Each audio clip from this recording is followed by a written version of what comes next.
Yeah, this is for Steve and Mike Long, Long Brothers. This is how close the bushing is on our 3157 to the, I guess they call it the trinium brace across the front of the engine here.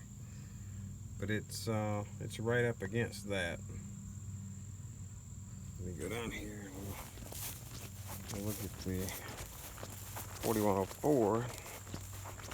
See how that's done. Oh, there's beehives.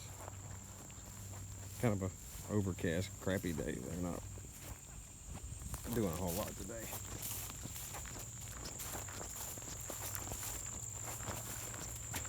Hope this helps you guys. I know that motor was moved back some. You got the right idea on the plate. I would definitely make the plate for it. And now the 4104, see, it's right up against the front of that engine. It's not sticking off. I mean, I don't know what Leon made for it, but I guess you want to make sure that that bushing doesn't walk its way out the back the way it's put on there. But that's a 4104.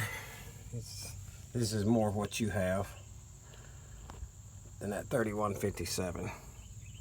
Hope it helps.